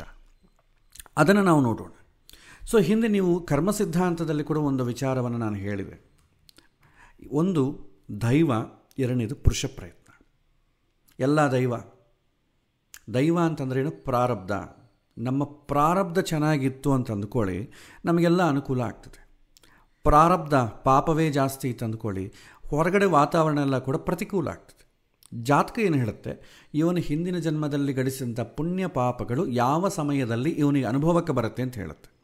ಗೋಚಾರ ಏನು ಹೇಳುತ್ತೆ, ಫಲವನ್ನು ಅನುಭವಿಸುವಾಗ ಇವನು ಯಾವ ರೀತಿ ರಿಸೀವ್ ಮಾಡಿಕೊಳ್ತಾನೆ, ಪಾಸಿಟಿವ್ ರಿಸೀವ್ ಮಾಡಿಕೊಳ್ತಾನೋ ನೆಗೆಟಿವ್ ರಿಸೀವ್ ಮಾಡಿಕೊಳ್ತಾನೋ ಅಂತಂಬುದು ಗೋಚಾರದ ಗ್ರಹಗಳು ಹೇಳುತ್ತೆ. ಸೊ ಹಾಗಾಗಿ ಪೂರ್ತಿಯಾಗಿ ಒಬ್ಬ ಮನುಷ್ಯನಿಗೆ ಅನುಕೂಲ ಆಗ್ತದೋ ಪ್ರತಿಕೂಲ ಆಗುತ್ತೋ ಅಂತ ತಿಳ್ಕೊಳ್ಬೇಕಾದ್ರೆ ನೀವು ಜಾತಕ, ದಶೆ, ಗೋಚಾರ ಮೂರನ್ನು ಇಟ್ಟುಕೊಂಡ್ರೆ ಮಾತ್ರ ವಿಶ್ಲೇಷಣೆ ಮಾಡಲಿಕ್ಕೆ ಸಾಧ್ಯ. ಕೇವಲ ರಾಶಿಯನ್ನು ಇಟ್ಟುಕೊಂಡ್ರೆ ಅದರ ಅಷ್ಟು ಡೀಪಾಗಿ ವಿಶ್ಲೇಷಣೆ ಮಾಡಲಿಕ್ಕಾಗೋದಿಲ್ಲ. ಕನಿಷ್ಠ ಪಕ್ಷ ನಿಮಗೆ ಈ ಸಮಯದಲ್ಲಿ ಅನುಕೂಲವಾಗಿದೆಯೋ ಪ್ರತಿಕೂಲವಾಗಿದೆಯೋ ವಾತಾವರಣ, ದೈವ ಅಂತಂಬುದು ಗೊತ್ತಾಗುತ್ತೆ, ಪುರುಷ ಪ್ರಯತ್ನ ಗೊತ್ತಾಗೋದಿಲ್ಲ. ಬರೀ ದೈವ ಮಾತ್ರ ಗೊತ್ತಾಗ್ತದೆ. ನಾನು ಅದನ್ನು ಕಾಂಪನ್ಸೇಟ್ ಮಾಡಲಿಕ್ಕೆ ನನ್ನ ಪ್ರಯತ್ನ ಜಾಸ್ತಿ ಮಾಡಬೇಕು, ಕಡಿಮೆ ಮಾಡ್ಕೋಬೇಕು. ಜಾಸ್ತಿ ಮಾಡಿದರೆ ನನಗೆ ಹೇಗೆ ಆನಂದ ಸಿಗುತ್ತೆ, ಆ ಆನಂದ ಸಿಗಬೇಕಾದ್ರೆ ಯಾವ ರೀತಿ ಪ್ರಯತ್ನ ಮಾಡಬೇಕು, ಇದೆಲ್ಲ ಕೂಡ ಜಾತಕದಲ್ಲಿ ಗೊತ್ತಾಗತ್ತಾಗಲಿ, ಗೋಚಾರದಲ್ಲಿ ಅಥವಾ ರಾಶಿ ಫಲಗಳಲ್ಲಿ ಗೊತ್ತಾಗೋದಿಲ್ಲ. ಇದು ಮಿನಿಮಮ್ ತಲೆಗಿಟ್ಕೊಳ್ಳಿ. ಆವಾಗ ಏನಾಗುತ್ತೆ, ನಾವು ರಾಶಿ ಫಲಗಳನ್ನು ನೋಡುವಂಥ ವಿಧಾನವೇ ಬದಲಾಗ್ತದೆ, ದೃಷ್ಟಿಕೋನ ಬದಲಾಗ್ತದೆ. ಇಲ್ಲದಿದ್ದರೆ ಏನಾಗುತ್ತಂದರೆ ನಾವು ನಿರೀಕ್ಷಣೆ ಮಾಡೋದೇ ಬೇರೆದಾಗ್ತದೆ. ಪ್ರತಿ ವರ್ಷ ರಾಶಿ ಫಲಗಳನ್ನು ಹೇಳ್ತಿದ್ದಾರೆ, ಆದರೆ ನನ್ನ ಅನುಭವಕ್ಕೆ ಬರ್ತಾ ಇಲ್ಲ. ಆವಾಗೇನಾಗ್ತದೆ, ಶಾಸ್ತ್ರವನ್ನು ಬೈಯೋದು ಅಥವಾ ಪಂಚಾಂಗವನ್ನು ಯಾರು ಮಾಡಿದ್ದಾರೆ ಅವನನ್ನು ಬೈಯೋದು, ಈ ರೀತಿ ಎಲ್ಲ ತೊಂದರೆಗಳು ಆಗ್ತದೆ. ಓಕೆ, ಸೊ ನಾವು ನೋಡೋಣ. ಸೊ ಇದರ ವಿಶ್ಲೇಷಣೆಯನ್ನು ಸ್ವಲ್ಪ ಸಬ್ಜೆಕ್ಟ್ಗೆ ಇಳಿಯೋಣ.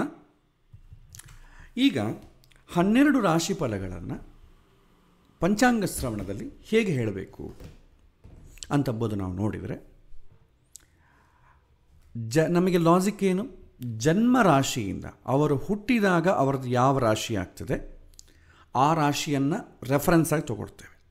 ಅವರ ರಾಶಿಯಿಂದ ಈಗ ನಾವು ಉಗಾದಿ ಹಬ್ಬದ ದಿನ ಪಂಚಾಂಗ ಶ್ರವಣ ಮಾಡ್ತಿದ್ದೀವಲ್ಲ, ಉಗಾದಿ ಹಬ್ಬದ ದಿನ ಬೆಳಗ್ಗೆ ಸೂರ್ಯೋದಯ ಸಮಯಕ್ಕೆ ಗ್ರಹಸ್ಥಿತಿಯನ್ನು ಹಾಕಿಕೊಳ್ಳಿ.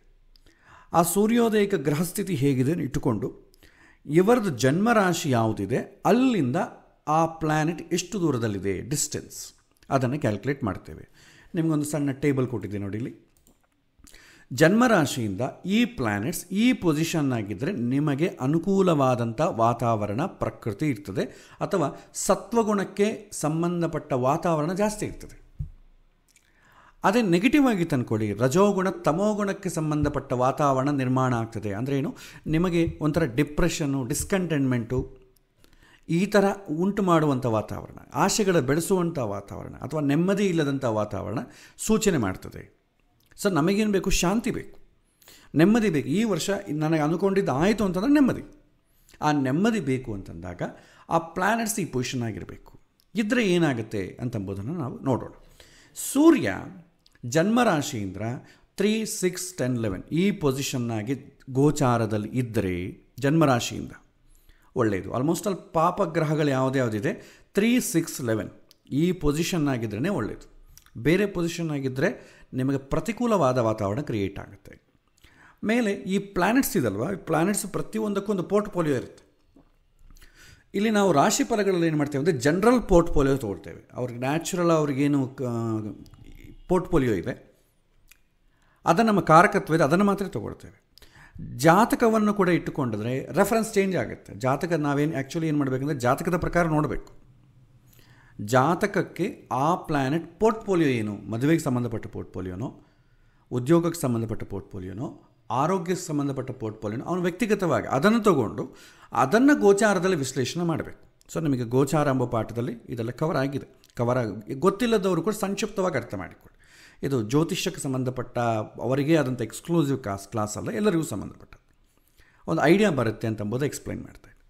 ಸೊ ಈ ರೀತಿ ಈ ಪ್ಲ್ಯಾನೆಟ್ಸ್ ಈಗ ಗುರು ನೋಡಿ 2, 5, 7, 9, 11 ಈ ಪೊಸಿಷನ್ ಆಗಿದ್ದರೆ ಪವರ್ಫುಲ್ ಆಗಿರ್ತದೆ. ಅದನ್ನೇ ನಾವು ಗುರುಬಲ ಅಂತೇವೆ. ಯಾವುದಕ್ಕೂ ಬೇಕಾದ್ರೆ ಗುರುಬಲ ಇದೆಯಾ ಇಲ್ವ ಅಂತ ಕೇಳುತ್ತೇವೆ. ಈ ಪೊಸಿಷನ್ನಾಗಿ ನಮಗಿದ್ದರೆ ನಿಮ್ಮ ರಾಶಿಯಿಂದ ಆ ಪ್ಲ್ಯಾನೆಟ್ ಆ ಪೊಸಿಷನ್ ಆಗಿದ್ದರೆ ನಿಮಗೆ ಗುರುಬಲ ಇದ್ದಂಗೆ, ಇಲ್ಲದ್ರೆ ಇಲ್ಲ. ಸೊ ಈಗ ನೋಡೋಣ ಒಂದೊಂದು ರಾಶಿಯನ್ನು ಇದನ್ನು ಹೇಗೆ ಮಾಡ್ತಾರೆ ನೋಡೋಣ. ಇದಕ್ಕೆ ಶಾಸ್ತ್ರೀಯವಾದಂಥ ರೆಫರೆನ್ಸ್ ಇದೆ. ಸೊ ನಾವು ಶ್ಲೋಕದ ಒಂದು ರೆಫರೆನ್ಸನ್ನು ನಾವು ನೋಡಿಕೊಂಡ್ರೆ ಮೇಜರಾಗಿ ವರ್ಷ ಫಲವನ್ನು ನೋಡೋ ಕಾಲಕ್ಕೆ ನಾವು ಉಗಾದಿ ಹಬ್ಬದಿಂದ ನೆಕ್ಸ್ಟ್ ಉಗಾದಿವರೆಗೂ ನಾವು ಯಾವ ರೀತಿ ಇರುತ್ತೆ ಅಂತ ಓವರಲ್ಲ ನಾವು ನೋಡಬೇಕು ಅಂತಂದರೆ ಒಂದು ವರ್ಷದಲ್ಲಿ ಟ್ರಾನ್ಸಿಟ್ ಆಗೋ ಪ್ಲ್ಯಾನೆಟ್ಸನ್ನು ಮಾತ್ರ ತಗೊಳ್ತೇವೆ. ಮೇಜರ್ ಪ್ಲ್ಯಾನೆಟ್ಸ್ ಅದನ್ನು ಗುರು, ಶನಿ, ರಾಹು, ಕೇತು ಇವರ ಮಾತ್ರವೇ ಮೇಜರ್ ಪ್ಲ್ಯಾನೆಟ್ಸ್. ಗುರು ಒಂದು ರಾಶಿಯಿಂದ ಒಂದು ರಾಶಿ ಬದಲಾಗಲಿಕ್ಕೆ ನಿಮಗೆ ಆಲ್ಮೋಸ್ಟ್ ಆಲ್ 1 ವರ್ಷ ಹಿಡಿಯುತ್ತೆ ಸಮಯ. ಅದೇ ಶನಿಗೆ 2.5 ವರ್ಷ ಹಿಡಿಯುತ್ತೆ. ಒಂದು ರಾಶಿಯಿಂದ ಒಂದು ರಾಶಿಗೆ ಬದಲಾವಣೆ ಆಗಲಿಕ್ಕೆ 2.5 ವರ್ಷ ಸಮಯ ಬೇಕಾಗುತ್ತೆ. ಅದೇ ರಾಹುಕೇತುಗಳಿಗೆ 1.5 ವರ್ಷ ಸಮಯ ಬೇಕಾಗತ್ತೆ. ಅಂತಂದ್ರೇನು, 1 ವರ್ಷದಲ್ಲಿ ನಿಮಗೆ ಟ್ರಾನ್ಸಿಟ್ ಆಗೋ ಪ್ಲ್ಯಾನೆಟ್ಸ್ ಮೇಜರ್ ಪ್ಲ್ಯಾನೆಟ್ಸ್ ಇವೆ. ಹಾಗಾಗಿ ನಾವು ವರ್ಷದಲ್ಲಿ ನಮಗೆ ಇಂಪಾರ್ಟೆಂಟಾಗಿ ತೊಗೊಳ್ತೀವಿ. ಅದ ಕಾರಣ ಈ ಗುರು, ಶನಿ, ರಾಹುಕೇತುಗಳ ವಿಶ್ಲೇಷಣೆಯನ್ನು ನಾವು ನೋಡಿದರೆ ಸಾಕು. ಅದೇ ನೀವು ದಿನಫಲಗಳು ನೋಡಬೇಕಾದ್ರೆ ಪ್ರತಿದಿನ ಬದಲಾಗುವಂಥ ಪ್ಲ್ಯಾನೆಟ್ ಯಾವುದಿರುತ್ತೆ? ಚಂದ್ರ ಒಂದೇ. ಇವತ್ತೊಂದು ಕಡೆ ಇರುತ್ತೆ, ನಾಳೆ ಇನ್ನೊಂದು ನಕ್ಷತ್ರದಲ್ಲಿರುತ್ತೆ, 2 ದಿನ ಬಿಟ್ಟು ಇನ್ನೊಂದು ರಾಶಿಯಲ್ಲಿರುತ್ತೆ. ಸೊ ಚಂದ್ರಗ್ರಹವನ್ನು ಬೇಸ್ ಮಾಡಿಕೊಂಡು ನೀವು ದಿನಫಲಗಳನ್ನು ಹೇಳಬಹುದು. ವಾರ ಫಲಗಳನ್ನು ಹೇಳಬೇಕಾದ್ರೆ ಚಂದ್ರನ ತಗೊಳ್ತೇವೆ, ಬುಧ, ಶುಕ್ರ ಮತ್ತು ಕುಜ ಈ 3 ಪ್ಲ್ಯಾನೆಟ್ಗಳಲ್ಲಿ ಯಾವುದೋ ಒಂದು ಪ್ಲ್ಯಾನೆಟ್ ಒಂದು ವಾರದಲ್ಲಿ ಬದಲಾಗ್ತದೆ. ಅದರ ಬೇಸ್ ಮೇಲೆ ಮಾಡಿಕೊಂಡು ನಾವು ವಾರ ಫಲಗಳನ್ನು ಹೇಳ್ಬೋದು. ಮಾಸ ಫಲಗಳನ್ನು ಹೇಳಬೇಕಾದ್ರೆ ಸೂರ್ಯನ ತನಕ ತಗೊಳ್ತೇವೆ. ಸೂರ್ಯ ಒಂದು ರಾಶಿಯಿಂದ ಒಂದು ರಾಶಿಗೆ ಬದಲಾಗಲಿಕ್ಕೆ 1 ವರ್ಷ ಸಮಯವು ತಗೊಳ್ಳುತ್ತೆ. ಹಾಗಾಗಿ ಸೂರ್ಯನ ಬೇಸ್ ಮಾಡ್ಕೊಂಡು ತೊಗೊಳ್ತೇವೆ. ಸೊ ಇದೆಲ್ಲ ಕೂಡ ದಿನಫಲ, ವಾರ ಫಲಗಳಿಗೆ, ಮಾಸ ಫಲಗಳಿಗೂ ಸೀಮಿತ. ಈಗ ನಾವು ಹೇಳೋದು ವರ್ಷಫಲ ಅಲ್ವಾ. ಸೊ ವರ್ಷಫಲ ಅಂತಂದಾಗ ಏನಾಗುತ್ತೆ, ಮೇಜರ್ ಪ್ಲ್ಯಾನೆಟ್ಸೇ ತೊಗೊಳ್ತೇವೆ. ಗುರು, ಶನಿ, ರಾಹು, ಕೇತು ಇದು ಒಂದೇ ಬದಲಾಗೋದು ಒಂದು ವರ್ಷದಲ್ಲಿ. ನೀವು ದಿನಫಲಗಳನ್ನ ನೋಡಿದ್ರೆ ಅವ್ರು ಅಲ್ಲೇ ಇರ್ತಾರೆ, ಏನೂ ಬದಲಾವಣೆ ಇಲ್ಲ, ನಿಮ್ಗೆ ಏನು ಐಡೆಂಟಿಫೈ ಮಾಡೋಕ್ಕೆ ಕೂಡ ಆಗಲ್ಲ. ಸೊ ವರ್ಷ ಫಲಗಳಲ್ಲಿ ಇದು ನಾವು ಮೇಜರಾಗಿ ತಗೊಳ್ತೇವೆ. ಸೊ ನಾವು ಫಾರ್ ಎಕ್ಸಾಂಪಲ್ ಈಗ ಮೇಷರಾಶಿಯಿಂದ ನಾವು ಶುರು ಮಾಡೋಣ. 2-3 ಎಕ್ಸಾಂಪಲ್ ಕೊಡ್ತೇನೆ, ಆ ರೀತಿಯಲ್ಲಿ ನೀವು ಮುಂದೆ ಒರೆಸ್ಬೋದು. ಸೊ ಮೇಷರಾಶಿ ತಗೊಂಡಾಗ, ಸೊ ಮೇಷರಾಶಿಗೆ ನಾವು ಜಸ್ಟ್ ನೋಡಿ, ಗುರು ಎಲ್ಲಿದ್ದಾನೆ? ಮೇಷರಾಶಿಯಲ್ಲೇ ಈಗ ಗುರು ಇದ್ದಾನೆ, 1ನೇ ಮನೆ. ಸೊ 1ನೇ ಮನೆ ಏನಾಗುತ್ತೆ? ಅಶುಭ. ಅಶುಭ ಅಂದರೆ ಏನು? ಪ್ರತಿಕೂಲವಾದ ವಾತಾವರಣ. ಇಲ್ಲಿ ನೋಡಿ, ಗುರುವಿಗೆ 2, 5, 7, 9, 11 ಬರಬೇಕು. ಸೊ ಮೇಷರಾಶಿಯವರಿಗೆ ಮೇಷರಾಶಿಯಲ್ಲೇ ಗೋಚಾರದಲ್ಲಿರೋದ್ರಿಂದ ಅನುಕೂಲ ಅಲ್ಲ, ಪ್ರತಿಕೂಲ. ಅಂದರೆ ಅದರಿಂದ ನಿಮಗೆ ಒಳ್ಳೆಯದೋ ಕೆಟ್ಟದ್ದೋ ನಿಮ್ಮ ಪ್ರಯತ್ನದ ಮೇಲೆ ಡಿಪೆಂಡ್ ಆಗ್ತದೆ. ಇದು ಹೊರಗಿನ ನಿಮಗೆ ವಾತಾವರಣ ಹೇಳ್ತಿದ್ದೀನಿ. ವಾತಾವರಣ ಯಾವಾಗ ಪ್ರತಿಕೂಲವಾಗಿರ್ತೀಯೋ ನಿಮ್ಮ ಎಫರ್ಟ್ ಜಾಸ್ತಿ ಹಾಕಬೇಕು. ವಾತಾವರಣ ಅನುಕೂಲವಾಗಿತ್ತು ಅಂದ್ಕೊಳ್ಳಿ, ನಿಮಗೆ ಶಾಂತಿಯೂ ಸಿಗುತ್ತೆ, ಆ ಕೆಲಸವನ್ನು ತುಂಬ ಈಸಿಯಾಗಿ ಮಾಡ್ತೀವಿ, ಪ್ಲಸ್ ಲಿಟಲ್ ಎಫರ್ಟಿಂದ ಸಾಧ್ಯ ಆಗುತ್ತೆ. ಅಂದರೆ ನಿಮಗೆಲ್ಲ ಸಹಕಾರ ಸಿಗುತ್ತೆ ಪ್ರಕೃತಿಯಲ್ಲಿ. ಪ್ರತಿಕೂಲ ಆದರೆ ಸಹಕಾರ ಸಿಗೋದಿಲ್ಲ, ಹಾಗಾಗಿ ನೀವು ಜಾಸ್ತಿ ಪ್ರಯತ್ನ ಮಾಡಬೇಕಾಗತ್ತೆ. ಸೊ ಈ ರೀತಿ ನೋಡಿದಾಗ ಮೇಷರಾಶಿಯವರಿಗೆ ಜನ್ಮರಾಶಿಯಲ್ಲೇ ಇರೋದ್ರಿಂದ ಅಶುಭ. ಅಶುಭ ಅಂತಂತ ನಾವು ವರ್ಡ್ ಯೂಸ್ ಮಾಡ್ತಾಯಿದ್ರೆ ನೀವು ಕೆಟ್ಟದ ತಗೊಳ್ಬೇಡಿ. ಅದು ಪ್ರಕೃತಿಯಲ್ಲಿ ನಿಮಗೆ ಸಹಕಾರ ಸಿಗುತ್ತೋ ಇಲ್ಲೋ. ಈಗ ಗುರು ಅಂತಂದ್ರೆ ಏನು? ನ್ಯಾಚುರಲ್ ಸಿಗ್ನಿಫಿಕೇಷನ್, ಶುಭ ಕಾರ್ಯಗಳಿಗೆ ಕಾರಕ, ಪುಣ್ಯಕ್ಕೆ ಕಾರಕ, ಸಂತಾನಕ್ಕೆ ಕಾರಕ, ನೆಮ್ಮದಿಗೆ ಕಾರಕ. ಇದು ನ್ಯಾಚುರಲ್ ಸಿಗ್ನಿಫಿಕೇಷನ್. ಅದೆಲ್ಲ ಕೂಡ ಅಶುಭ ಅಂದ್ರೇನು? ಪ್ರತಿಕೂಲವಾಗಿರುತ್ತೆ. ಸೊ ಶುಭ ಕಾರ್ಯಗಳು ನಡಲಿಕ್ಕೆ ಪ್ರತಿಕೂಲವಾಗಿರುತ್ತೆ. ಆದರೆ ಒಂದು ವೇಳೆ ಶುಭ ಕಾರ್ಯಗಳು ಮಾಡಬೇಕು ಅಂತಂದಾಗ ಎಫರ್ಟ್ ಜಾಸ್ತಿ ಆಗಬೇಕಾಗುತ್ತೆ, ಸ್ಮೂತಾಗಿ ಆಗೋದಿಲ್ಲ. It's not A denial, it's A delay only. ಸ್ವಲ್ಪ ಸ್ಮೂತಾಗಿ ಆಗಬೇಕು ಅಂದರೆ ನಿಮ್ಮ ಎಫರ್ಟ್ ಜಾಸ್ತಿ ಬೇಕು ಅಂತ ಅರ್ಥ. ನಾವು ಜ್ವರ ಬಂತಂದ್ಕೊಳ್ಳಿ, ಆ್ಯಂಟಿಬಯೋಟಿಕ್ ಕೊಡ್ತಾರೆ. ನೆಕ್ಸ್ಟ್ ಟೈಮ್ ಹೋದಾಗ ಅದಕ್ಕೆ ಆ ಡೋಸೇಜ್ಗಿಂತಲೂ ಇನ್ನೂ ಸ್ವಲ್ಪ ಜಾಸ್ತಿ ಡೋಸೇಜ್ರಿಂದ ಕೆಲಸ ಮಾಡ್ತಿಲ್ಲ, ಅದು ಕೆಲಸ ಮಾಡಲ್ಲ. ಸೊ ಹಾಗನ್ಮಾತು ಆ ರೀತಿ ನೀವು ನೋಡಿದಾಗ ಅಶುಭ. ಸೊ ಇದು ಈಗ ಸದ್ಯಕ್ಕೆ ಮೇಷರಾಶಿ ಉಗಾದಿ ಹಬ್ಬದ ದಿನ ನೋಡಿದಾಗ ಅಶುಭದಲ್ಲಿದೆ. ಏನು ಇದು ಫಲ ಅಂತಂದರೆ, ನೀವು ಶ್ಲೋಕ ಪ್ರಕಾರವಾಗಿ ನೋಡಿದರೆ ಸ್ಥಾನಭ್ರಂಶಂ ಧನಶ್ಚೇದ ಪ್ರಾಣಸಂ ದೇಹಮಾಪದಂ ವ್ರತಾಸಂಚಾರಂಚ ದೈನ್ಯಂ ಚ ದ್ವಾದಶಸ್ಥೆ. ದ್ವಾದಶಸ್ಥ, ಒಂದು ನಿಮಿಷ, ಇದು ಸ್ವಲ್ಪ ಬದಲಾಗಿದೆ. ಓಕೆ, ಸ್ವಲ್ಪ ಇದು ತಗೊಳ್ಬೇಕು. ಇದು ಜನ್ಮರಾಶಿಯಲ್ಲಿದ್ದಾನೆ. ರಾಜಕೋಪಂ ಯಶೋಹಾನಿ ಬಂಧುಮಿತ್ರ ವಿರೋಧಕೃತ ಚಿತ್ತಭ್ರಾಂತಿರ್ ಭಾಗ್ಯಹಾನಿ ಭಯಂ ಜನ್ಮಗತೇ ಗುರು. ಸೊ ಇದಕ್ಕೆ ನಿಮಗೆ ಶ್ಲೋಕದ ಒಂದು ಡೇಟಾಬೇಸ್ ನಿಮಗೆ ಆಲ್ರೆಡಿ ನಾನು ಒಂದು ಶೇರ್ ಮಾಡಿದ್ದೇನೆ. ಸೊ ಅದನ್ನು ನೀವು ನೋಡ್ಬೋದು. ನಿಮಗೆ ಈ ರೀತಿ ಒಂದು ಡಾಕ್ಯುಮೆಂಟನ್ನು ನಿಮಗೆ ಕಳಿಸಿದ್ದೇನೆ. ಪ್ರತಿಯೊಂದು ಗ್ರಹ ಕೂಡ ಯಾವ ರಾಶಿಯಲ್ಲಿದ್ದಾಗ ಏನು ಫಲ. ಈಗ ಗುರು ನಾವು ನೋಡ್ತಾ ಇದ್ದೀವಲ್ಲ, ಸೊ ಗುರು 1ನೇ ಮನೆಗಿದ್ದಾಗ ಏನು ಫಲ? Happiness, domestic harmony, success. ಯಾವಾಗ 2ನೇ ಮನೆಗಿದ್ದಾಗ? 1ನೇ ಮನೆಗಿದ್ದ loss of money and intelligence, wandering. So ನೋಡಿ, ರಾಜಕೋಪಂ ಯಶೋಹಾನಿ ಬಂಧುಮಿತ್ರ ವಿರೋಧಕೃತ ಚಿತ್ತಭ್ರಾಂತಿರ್ ಭಾಗ್ಯಹಾನಿ ಭಯಂ ಜನ್ಮಗತೋ ಗುರು. ಸೊ ನೀವು ಅದನ್ನು ಕನ್ನಡದಲ್ಲಿ ನೀವೇನಾದರೂ ಟ್ರಾನ್ಸ್ಲೇಟ್ ಮಾಡಿಕೊಂಡ್ರೆ, ಒಂದು ನಿಮಿಷ.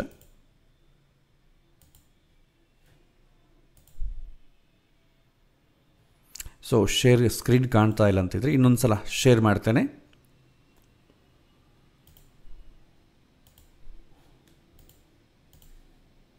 ಓಕೆ, ಸೊ ಸ್ಕ್ರೀನ್ ಶೇರ್ ಮಾಡಿದ್ದೇನೆ, ಮತ್ತೊಮ್ಮೆ ನೀವು ನೋಡಬಹುದು.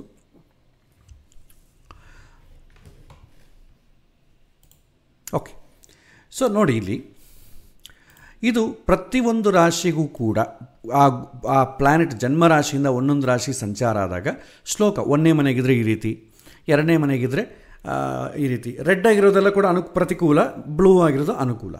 ಇದನ್ನು ನೀವು ಕನ್ನಡದಲ್ಲಿ ಕೂಡ ಟ್ರಾನ್ಸ್ಲೇಟ್ ಮಾಡುವಂಥ ಡಾಕ್ಯುಮೆಂಟನ್ನು ನಿಮಗೆ ಕಳಿಸಿದ್ದೇನೆ, ಅದನ್ನು ನೀವು ನೋಡ್ಬೋದು. 1ನೇ ಮನೆಗೆ ನಿಮಗೆ ಗುರು ಇದ್ದರೆ ಹಣ ಮತ್ತು ಬುದ್ಧಿವಂತಿಕೆಯ ನಷ್ಟ, ಅಲೆದಾಡುವುದು. 2ನೇ ಮನೆಗಿದ್ರೆ ಸಂತೋಷ, ದೇಶೀಯ ಸಾಮರಸ್ಯ, ಯಶಸ್ಸು, ಅಡೆತಡೆಗಳು. ಸೊ ಈ ರೀತಿ ನೀವು ವಿಶ್ಲೇಷಣೆ ಮಾಡ್ಬೋದು. ಸೊ ಇಲ್ಲಿ ನಾವೇನು ಮಾಡ್ಬೋದು, ರಾಶಿ ಫಲಗಳ ವಿಚಾರ ಬಂದಾಗ ಆ ಗ್ರಹ ಎಲ್ಲಿದೆ ಅದರ ಬೇಸ್ ಮೇಲೆ ನೋಡಬೇಕಾಗತ್ತೆ. ಇದು ಯಾಕೋ ಸ್ವಲ್ಪ ಪ್ರೋಗ್ರಾಮೆಟಿಕಲಿ ಸ್ವಲ್ಪ ಮಿಸ್ಟೇಕ್ ಆಗಿದೆ.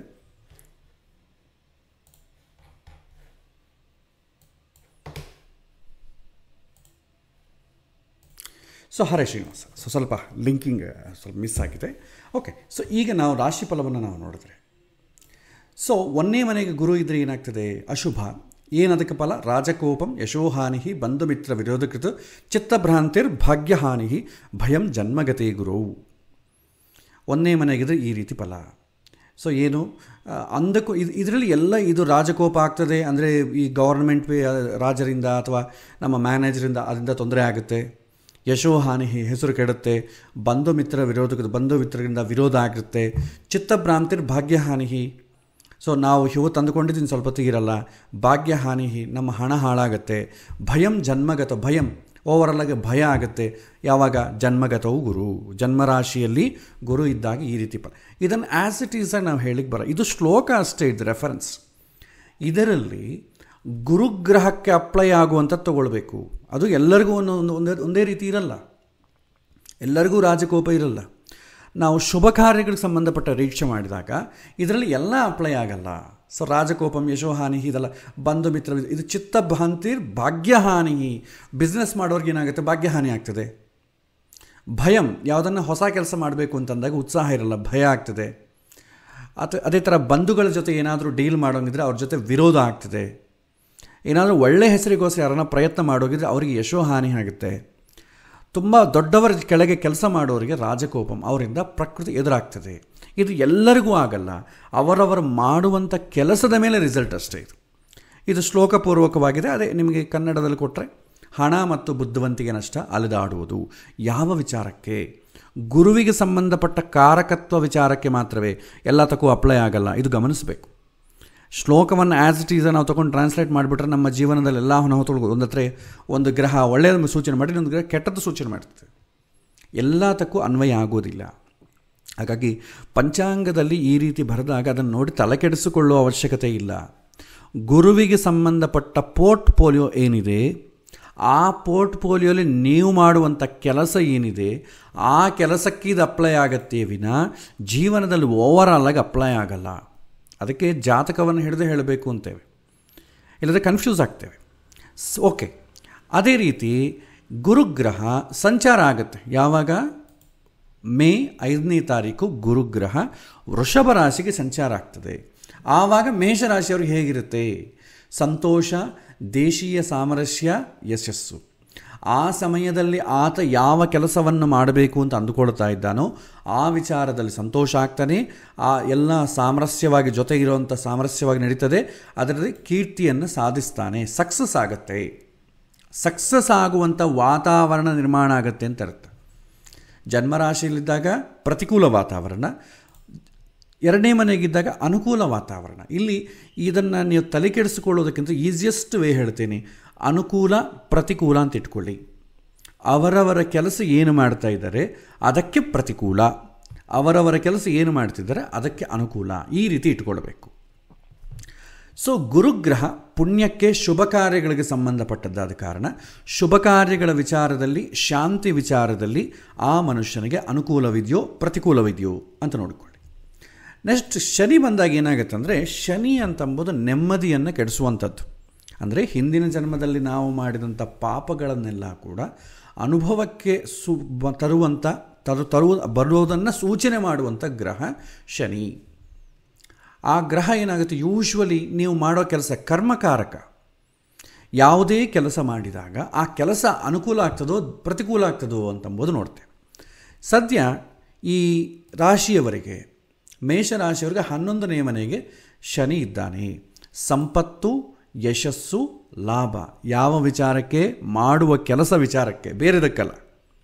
ವಿವಾಹಕ ವಿಚಾರಕ್ಕೆ, ಉದ್ಯೋಗದ ವಿಚಾರಕ್ಕೆ ಆದಲ್ಲ. ಅವನು ಯಾವ ಕೆಲಸವನ್ನು ಪ್ರತ್ಯಕ್ಷವಾಗಿ ಮಾಡತೊಡಗುತ್ತಾನೋ ಆ ವಿಚಾರದಲ್ಲಿ ಲಾಭ ಆಗ್ತದೆ, ಯಶಸ್ಸು ಆಗತ್ತೆ, ಅದರಿಂದ ಅವನಿಗೆ ಅನುಕೂಲವೂ ಆಗುತ್ತೆ. ಸೊ ಅದನ್ನು ನಾವಿಲ್ಲಿ ಹೇಳ್ಬೋದು. ನೆಕ್ಸ್ಟು ಶನಿ ಬದಲಾಗೋದು ಯಾವಾಗ ಅಂತಂದರೆ 29/3/2025. ಅಂದರೆ ಬರೋ ವರ್ಷ ವಿಶ್ವವಸುನಾಮ ಸಂವತ್ಸರ ಏನು ಉಗಾದಿ ಹಬ್ಬ ಬರ್ತದೆ ಅದಕ್ಕೆ 1 ದಿನ ಮುಂಚೆ ಮಾತ್ರವೇ ಶನಿ ಬದಲಾಗ್ತಾನೆ, 1 ದಿನ ಮುಂಚೆ. ಸೊ ಅಷ್ಟುವರೆಗೂ ಶನಿ ಏನೂ ಬದಲಾಗಲ್ಲ. ಹಾಗಾಗಿ ನೀವು ಇದನ್ನು ಕನ್ಸಿಡರ್ ಮಾಡೋ ಕೆಲಸ ಇಲ್ಲ. ಯಾಕೆಂದರೆ ನೆಕ್ಸ್ಟ್ ಇಯರ್ ಉಗಾದಿ ಬರುತ್ತಲ್ಲ ಆ ಸಮಯದಲ್ಲಿ ನೋಡ್ಕೊಳ್ಳೋ. ಒನ್ ಡೇ ಬಿಫೋರ್ ಅಷ್ಟೇ ಶನಿ ಬದಲಾಗೋದು, ಫ್ಯೂ ಹವರ್ಸ್ ಹೇಳಬೇಕಾದ್ರೆ. ಹಾಗಾಗಿ ಆದರೂ ನಾನು ಕೊಟ್ಟಿದ್ದೇನೆ, ಬಟ್ ನೀವು ಬೇಕಾದ್ರೆ ನೆಕ್ಸ್ಟ್ ಇಯರ್ಗೆ ಇದನ್ನು ಅಪ್ಲೈ ಮಾಡಿಕೊಳ್ಬೋದು. ಈ ವರ್ಷ ಉಗಾದಿಗೆ ಅಪ್ಲೈ ಆಗೋದಿಲ್ಲ. ಸೊ ಏನಾಗ್ತದೆ, 12ನೇ ಮನೆಗೆ ಶನಿ ಇದ್ದಾನಂದರೆ 7ನೇ ಶನಿ. ದುಃಖ, ನಷ್ಟ, ಅನಾರೋಗ್ಯ, ಹತಾಶ. ಆಶ್ಚರ್ಯಕರ, ನಿಮ್ಗೆ ಗೊತ್ತಿಲ್ಲದೆ ಹೇಳಬೇಕಾದ್ರೆ ಖರ್ಚು ಜಾಸ್ತಿ ಆಗ್ತದೆ, ಟಯರ್ಡ್ನೆಸ್ ಇರ್ತದೆ. ಯಾವ ವಿಚಾರದಲ್ಲಿ? ಕೆಲಸದ ವಿಚಾರದಲ್ಲಿ, ಬೇರೆ ವಿಚಾರದಲ್ಲಲ್ಲ, ಕೆಲಸದ ವಿಚಾರದಲ್ಲಿ. ನೆಕ್ಸ್ಟ್ ರಾಹು ವಿಚಾರ ನೋಡಿದ್ರೆ, ರಾಹು ಈ ವರ್ಷ ಏನು ಬದಲಾಗಲ್ಲ, 12ನೇ ಮನೆಗಿದ್ದಾನೆ. ಇವ್ರಿಗೂ ಏನಾಗುತ್ತೆ, ಒಂದು ನಿಮಿಷ, F11 F10 ಇದು ಬದಲಾಗಿದೆ. ಸೊ ರಾಹು ನೋಡಿದಾಗ ಸೊ ಬಂಧು ಮಿತ್ರ ನೃಪದ್ವೇಷಂ ಶುಭಹಾನಿ ಮನೋರುಜಂ. ಓಕೆ, ಸೊ ಬಂಧು ಮಿತ್ರಾದಿಗಳಿಂದ ನಿಮಗೆ ಅನುಕೂಲವು ಕಡಿಮೆ ಇರುತ್ತದೆ. ಸೊ ಹಾಗಾಗಿ ಆ ವಿಚಾರದಲ್ಲಿ ರಾಹು ಅಂತಂದರೆ ಯೂಶ್ವಲಿ ಏನಂತಂದರೆ ಮೋಹ, ಬೈಕೆಗಳು ಈಡೇರೋದು ಅಥವಾ ಭಯ. ಅದಂತೂ ಶುಭಗ್ರಹ ಅಂತೂ ಅಲ್ಲ, ಪಾಪಗ್ರಹ. ಹಾಗಾಗಿ ಬೈಕ್ಗಳು ಈಡೇರದೇ ಇದ್ದಾಗ ಏನಾಗುತ್ತೆ, ನಮಗೆ ಒಂಥರ ಡಿಪ್ರೆಸ್ ಆಗಿಬಿಡ್ತೇವೆ. ಆ ಡಿಪ್ರೆಷನಿಂದ ಭಯ ಆಗ್ತದೆ. ಅದಕ್ಕೆ ಭಗವದ್ಗೀತೆಯಲ್ಲಿ ಕೂಡ ಹೇಳ್ತಾರಲ್ಲ, ಕರ್ಮಣ್ಯೇವಾಧಿಕಾರಸ್ಥೆ ಮಾ ಫಲೈಷ ಕಥಾಚನ ಮಾ ಕರ್ಮ ಫಲಹೇತೃಭೋ ಮಾತೇ ಸಂಗೋಸ್ತ್ವ ಕರ್ಮಣಿ. ಹೆಚ್ಚು ಹೆಚ್ಚು ನೀವು ಎಕ್ಸ್ಪೆಕ್ಟ್ ಮಾಡಿದ ತಕ್ಷಣ ಅದು ಈಡೇರದೇ ಇದ್ದಾಗ ನಿಮಗೆ ದುಃಖ ಆಗ್ತದೆ. ಅದು ಈ ಬೇರೆ ಯಾರಿಗಾನ ಸಿಕ್ಕಿದಾಗ, ಬಲಿಷ್ಠನಾದವನಿಗೆ ಸಿಕ್ಕಿದ್ರೆ ಭಯ ಆಗ್ತದೆ, ನಿಮಗಿಂತಲೂ ಇನ್ಫೀರಿಯರ್ ಆದವನಿಗೆ ಸಿಕ್ಕಿದಾಗ ಅವನ ಮೇಲೆ ಕ್ರೋಧ ಆಗ್ತದೆ. ಇದರಿಂದ ಏನಾಗುತ್ತೆ, ಅಲ್ಟಿಮೇಟ್ಲಿ ಶಾಂತಿಯನ್ನು ಕಳ್ಕೊಳ್ತೇವೆ. ಸೊ ರಾಹು ಅಂತಂಬೋದು ಶಾಂತಿಯನ್ನು ಕಳ್ಕೊಳ್ಳುವಂಥ ಸ್ಥಿತಿ. ಸೊ 12ನೇ ಮನೆಗೆ ರಾಹು ಇದ್ದಾನಂತಂದರೆ ಶುಭ ಅಲ್ಲ. ಅದೇ ರೀತಿ ಕೇತು 6ನೇ ಮನೆಗಿದೆ, 3, 6, 11, 11ನೇ ಮನೆಗೆ ಪಾಪಗ್ರಹಗಳು ಶುಭ. ಬಟ್ ಕೇತು ಒಳ್ಳೆಯಿದ್ದಾನೆ. ಸೊ ರೋಗ ಮತ್ತು ಶತ್ರುಗಳಿಂದ ಸ್ವಾತಂತ್ರ್ಯ, ಅಂದರೆ ಮಾನಸಿಕ ರೋಗಗಳು. ಕೇತು ಅಂತಂದರೆ ಯೂಶ್ವಲಿ ನನಗೆ ಯಾಕೆ ಬರಲಿಲ್ಲ, ನನಗೆ ಈ ಥರ ಡಿಸ್ಕಂಟೆಂಟ್ಮೆಂಟ್, ಅತೃಪ್ತಿ ಕೇತು ಕಾರಕ. ಸೊ ಅತೃಪ್ತಿಯಿಂದ ಹೊರಗೆ ಬರ್ತೀವಿ. ಸೊ ನೀವು ಯಾವಾಗೋ ದೀರ್ಘಕಾಲಿಕವಾಗಿ ಅಂದುಕೊಂಡು ಈ ಕೆಲಸ ಆಗಿಲ್ಲ ಅಂತಂಬೋದಕ್ಕೆ ಏನಿರುತ್ತೆ, ಅದರಿಂದ ಹೊರಗೆ ಬರ್ತೀರಿ. ಸೊ ರೋಗ ಮತ್ತು ಶತ್ರುಗಳಿಂದ ಸ್ವಾತಂತ್ರ್ಯ, ಯಶಸ್ಸು. ಸೊ ನೀವು ಅಂದುಕೊಂಡ ವಿಚಾರದಲ್ಲಿ ಯಾವಾಗಿಂದನೂ ದೀರ್ಘಕಾಲಿಕವಾಗಿ ಈ ಕೆಲಸ ಆಗಿಲ್ಲ ಅಂತ ಅಂದ್ಕೊಳ್ತಿರ್ತೀರಲ್ಲ, ಅದು ಈಡೇರೋದಕ್ಕೆ ಬೇಕಾದಂಥ ವಾತಾವರಣ ನಿರ್ಮಾಣ ಆಗ್ತದೆ. ಇದು ನಾವು ನೋಡುವಂಥ ವಿಚಾರ. ಸೊ ಇದೇ ರೀತಿ ಎಲ್ಲ 12 ರಾಶಿಗಳಲ್ಲಿ ಇದೇ ರೀತಿ ಮಾಡ್ತೇವೆ. ನಾನು ರ್ಯಾಂಡಮ್ ಆಗಿ ಹೇಳುತ್ತೆ, ಎಲ್ಲ ಇದು ಪಂಚಾಂಗ ಶ್ರವಣ ಅಲ್ವಲ್ಲ, ಪಂಚಾಂಗ ಶ್ರವಣ ಹೇಗೆ ಮಾಡಬೇಕು ಅಂತ ಮಾತ್ರ ನಾನು ಹೇಳ್ತಾ ಇದ್ದೀನಿ. ಸೊ ರ್ಯಾಂಡಮ್ ಆಗಿ ನೀವು ನೋಡಿದ್ರೆ, ಸೊ ಸಪೋಸ್ ನಾನು ಇನ್ನು ಧನುಸು ರಾಶಿ ಹೇಳ್ತೇನೆ. ಸೊ ಧನುಸು ರಾಶಿ ನೀವು ನೋಡಿದಾಗ, ಜನ್ಮರಾಶಿ ಧನುಸ್ಸು ಆದಾಗ ಗುರು ಎಲ್ಲಿರ್ತಾನೆ, ಸದ್ಯಕ್ಕೆ ಪಂಚಮ ಸ್ಥಾನದಲ್ಲಿದ್ದಾನೆ, 5ನೇ ಮನೆಗೆ. ಸೊ ಇದರಲ್ಲಿ ಬುದ್ಧಿವಂತಿಕೆ, ಸಮೃದ್ಧಿ, ಸಂಪತ್ತು, ಹೆರಿಗೆ. ಸೊ ಸಂತಾನ ಇಲ್ಲದವರಿಗೆ ಸಂತಾನ ಆಗಲಿಕ್ಕೆ ಅನುಕೂಲಕವಾದ ಕಾಲ. ಸೊ ಯಾರಿಗಾದರೂ ಹೊಸ ಆಲೋಚನೆಗಳು ಮಾಡಬೇಕು, ಹೊಸ ಸ್ಟಾರ್ಟಪ್ಸ್ ಮಾಡಬೇಕು ಅಂತಂದರೆ ಬುದ್ಧಿವಂತಿಕೆ ಇರುವಂಥ ಕಾಲ. ಆದ ಕಾರಣ ಚೆನ್ನಾಗಿ ಬುದ್ಧಿ ಹೊಳೆಯುತ್ತೆ. ಬುದ್ಧಿ ಹೊಡೆದಾಗ ಒಳ್ಳೆ ಕೆಲಸ ಮಾಡಬೇಕು. ನೆಕ್ಸ್ಟ್ ಸಮೃದ್ಧಿ, ನೀವೇನಾದರೂ ಕೈ ಹಾಕಿದರೆ ಯಾವುದನ್ನು ಒಂದು ಕೆಲಸಕ್ಕೆ ಅದು ಅನುಕೂಲವಾಗಿ ನಿಮಗೆ ಸಮೃದ್ಧಿ ಆಗಲಿಕ್ಕೆ ಅವಕಾಶ ಉಂಟು. ಸಂಪತ್ತು, ಲಾಭ ಕೂಡ ಉಂಟಾಗ್ತದೆ. ಸೊ ಇವರಿಗೆ ನೆಕ್ಸ್ಟ್ ಮೇಯಿಂದ ಏನಾಗುತ್ತೆ, 6ನೇ ಮನೆಗೆ ಬರ್ತಾನೆ. 6ನೇ ಮನೆಗೆ ಏನಾಗುತ್ತೆ, ಮಾನಸಿಕ ಅಸಮಾಧಾನ, ಶತ್ರುಗಳು ಚಿಂತೆ. ಶತ್ರುಗಳು ಅಂತಂದರೆ ಏನು, ನಾವು ಯಾವ ಕೆಲಸವನ್ನು ಮಾಡ್ತೇವೋ ಆ ವಿಚಾರದಲ್ಲಿ ಇರುವಂಥ ಶತ್ರುಗಳು. ಆ ಶತ್ರುಗಳ ಒಂದು ಒಡನಾಟ ಜಾಸ್ತಿ ಆಗ್ತದೆ. ಚಿಂತೆ, ಅದಕ್ಕೆ ಕೆಲಸ ಆಗಿಲ್ಲ ಅಂದರೆ ಚಿಂತೆ ಆಗ್ತದೆ. ಮಾನಸಿಕವಾಗಿ ಅಸಮಾಧಾನ, ಯಾಕೆ ನಮಗಾಗಿಲ್ಲ ಬೇರೆಯವ್ರಿಗಾಯಿತು ಅಂದರೆ ಅಸಮಾಧಾನ ಜಾಸ್ತಿ ಆಗುತ್ತೆ. ಈಗ ನನಗೆ ಮಾತ್ರ ಆಗಿಲ್ಲ ಅಂತಂದರೆ, ಈಗ ನಮ್ಮನೆ ಕರೆಂಟ್ ಹೋಯ್ತು ಅಂದ್ಕೊಳ್ಳಿ, ಒಂಥರ ಇನ್ಕನ್ವೀನಿಯೆಂಟ್ ಆಗುತ್ತೆ. ಪಕ್ಕದ ಮನೆಗೆ ಹೋಗಿ ನೋಡ್ತೇವೆ, ಪಕ್ಕದ ಮನೆ ಕೂಡ ಕರೆಂಟ್ ಇಲ್ಲ ಅಂದರೆ ಸ್ವಲ್ಪ ಸಮಾಧಾನ, ನೋವಿದೆ ಬಟ್ ಸ್ವಲ್ಪ ಸಮಾಧಾನ. ಪಕ್ಕದ ಮನೆಯವರಿಗಿದೆ, ನಮ್ಮ ಮನೆಗೆ ಮಾತ್ರ ಇಲ್ಲ ಅಂದರೆ ಏನಾಗುತ್ತೆ, ಅಸಮಾಧಾನ ಜಾಸ್ತಿ ಆಗ್ಬಿಡ್ತದೆ. ಸೊ ಈ ರೀತಿ ನಮಗೆ ವಿಶ್ಲೇಷಣೆ ಆಗುತ್ತೆ. ಓಕೆ, ಇನ್ನು ನೆಕ್ಸ್ಟ್ ಶನಿ ವಿಚಾರ ತಗೊಳ್ಳೋಣ. ಶನಿ 3ನೇ ಮನೆಗೆ ಒಳ್ಳೆಯದೇ, ಸಂಪತ್ತು, ಆರೋಗ್ಯ, ಸಂತೋಷ, ಸರ್ವಮುಖ ಯಶಸ್ಸು. ಕೆಲಸಗಳಿಗೆ ಸಂಬಂಧಪಟ್ಟು ಎಲ್ಲ ಅನುಕೂಲವಾಗಿ ಇದೆ. ಯಾವುದೇ ಒಂದು ಶಾರೀರಿಕ ದೈಹಿಕವಾಗಿ ಏನಾದರೂ ನೀವು ಕಾರ್ಯಗಳನ್ನು ಮಾಡಬೇಕಾದರೆ ಅದು ಅನುಕೂಲ ಆಗ್ತದೆ. ನೆಕ್ಸ್ಟ್ ಆಲ್ಮೋಸ್ಟ್ ನೆಕ್ಸ್ಟ್ ಉಗಾದಿಗೆ 4ನೇ ಮನೆ ಬರ್ತಾನೆ. ಸೊ ಹೊಟ್ಟೆಗೆ ಸಂಬಂಧಪಟ್ಟ ತೊಂದರೆಗಳು, ದುಷ್ಟತನ, ಕುಟುಂಬದಿಂದ ಸ್ವಲ್ಪ ವಿಮುಖತೆ, ಈ ರೀತಿ ತೊಂದರೆಗಳಾಗ್ತದೆ. ಸೊ 4ನೇ ಮನೆಗೆ ಯೂಶ್ವಲಿ 4ನೇ ಮನೆಯನ್ನು ಸುಖಸ್ಥಾನ ಅಂತೇವೆ. ಸುಖಸ್ಥಾನಕ್ಕೆ ಶನಿ ಟ್ರಾನ್ಸಿಟ್ ಆದಾಗ ಏನಾಗುತ್ತೆ ಅಂದರೆ ಯೂಶ್ವಲಿ ಬದಲಾವಣೆ.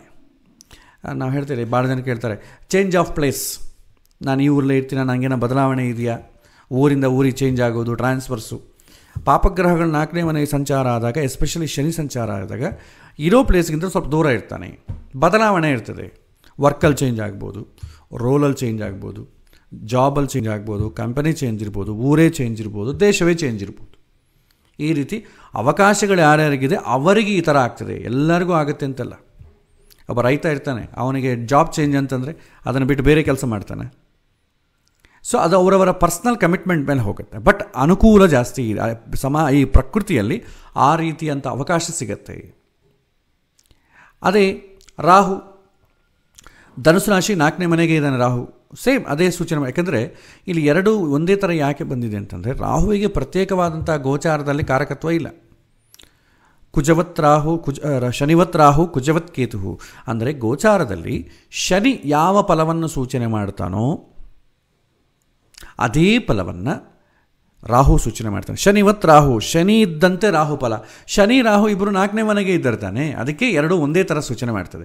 ಅದೇ ನೀವು ಬದಲಾವಣೆ ಮಾಡಿದ್ರೆ ಅಂದ್ಕೊಳ್ಳಿ, ಅಂದರೆ ಈ ವರ್ಷ ಅಲ್ಲ, ಬರೋ ವರ್ಷ ಬೇರೆ ಬದಲಾವಣೆ ಮಾಡಿದರೆ, ಯಾಕೆಂದರೆ ಶನಿ ರಾಹು ನಿಮಗೆ ಆಲ್ಮೋಸ್ಟ್ ಆಲ್ ನೀವು ಒಂದೇ ಕಡೆ ಬರ್ತಾರೆ. ಯಾವಾಗ ನೆಕ್ಸ್ಟ್ 3ನೇ ಇದು ಬಂದಾಗ, ಈಗ ಸದ್ಯಕ್ಕಂತೂ 4ನೇ ಮನೆಗಿದ್ದಾನೆ.